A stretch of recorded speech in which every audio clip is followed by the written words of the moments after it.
step in order to get away from this system is it has to become illegal for the Federal Reserve to monetize debt, create new money in order to tide the politicians over who fight wars and hand out all these things that they say the government's going to give them rather than admitting they're stealing the money, either through taxation or through the inflation. So that would have to happen, but I don't think you could do it all at once. No, I agree with you. I'm just curious, that transition, because that's a huge...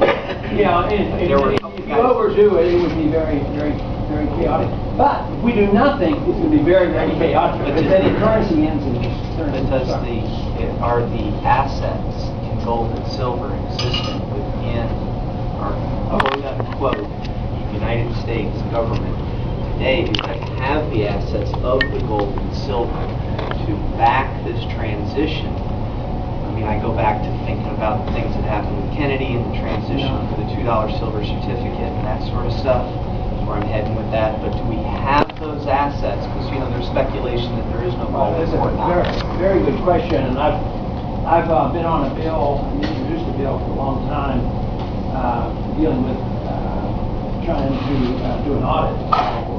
And when we had the Gold Commission in the early 1980s, I had them vote on it. There were 17 members of the Gold Commission. 15 voted not to have an audit of the gold. So we didn't have an audit of the gold then. And just in this year, they have changed the wording on how much gold the Federal Reserve is holding, and it's changed to imply that they may have loaned a lot of that gold out or traded it, and that there's been suspicion of that. And I am right now in the process of my staff pushing real hard on Treasury to fully explain whether or not they have actually loaned that gold out. So we should have an audit. I mean, that's one thing obviously we could do immediately. You talked about when they asked about getting rid of, like you said, the IRS, and you said, if you believe the government's going to take care of you, it would be great and give you all your needs, and you can't get rid of the IRS. What's the biggest obstacle? I mean, in other words, you're talking about getting a population of people who is used to taking these handouts to get them to the point where they're not taking them. How do you go about getting a people that's totally dependent back to where they should be self-dependent? They are, but I think young people are responding because they already know that it's not going to be there. They figured that out, and I just think it's a contest going on now. Who has the majority vote? We've always assumed that we didn't have a chance, that we never had a candidate. So we just figured, the people who want to live off each other, we're going to send the taxes up there and inflators so that they can, redistribute this wealth, and the people who are in charge and still are basically in charge, whether it's the banks or the military industrial complex or the medical industrial complex, all these people who get the money, the people suffer. So I think our numbers are just growing by leaps and bounds, and it is. It's getting them to understand it's in their best interest because the government can't provide it. It's sort of like, I think the significant event is the American people have lost faith and confidence in their government, and that's probably very healthy. Yeah. If you take a look at New Orleans, what we spent down there, $50 billion or something, and where did the money go? It was mostly all wasted. Nothing was achieved, and I think it was a typical example of central economic planning with wasted funds. They bought all those trailers that never got used. Then they said, well, anybody who has suffered, we're going to give you a check for $2,000. You know what? The lines got extremely long, and the people who came didn't even live in New Orleans, and they still keep giving their checks out. They've discovered this now, and they said, you know what? We need to get that money back. We're going to write to them and ask them to send the money back. People know they're totally incapable, and if you have a point where the dollar isn't doing so well, they're going to have to admit to it. We need to go back to work, and you just can't live off borrowed money. But you're right about this. There's a lot of people who still figure we can live off you for a lot longer. In the Northeast Florida area, had an opportunity to speak with at least hundreds of Republicans up in Northeast Florida. I think one of the real misconceptions that they have is concerning your foreign policy and how we would handle a real threat to the United States.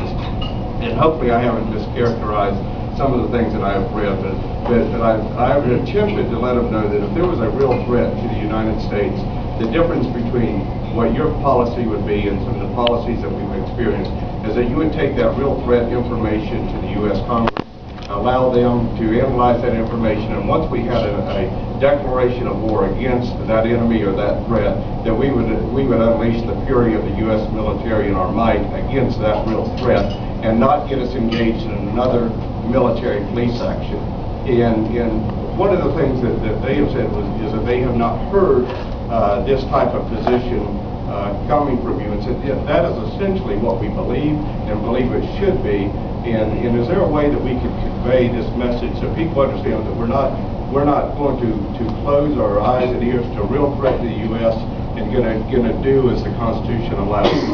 I think you've said it very well, and you said it in my position.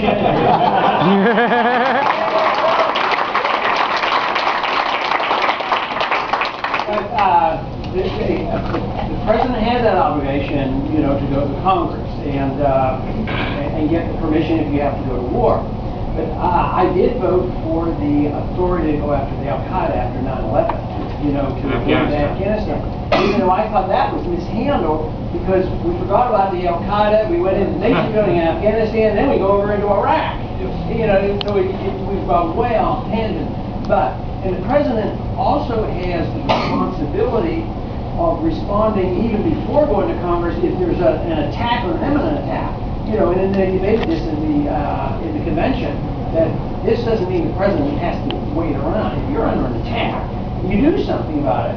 So that to me is very important. The other thing I brought up to emphasize the need to deal with these difficult problems is I reintroduced the notion of the letter of marque and reprisal, where you know, where you can designate a target.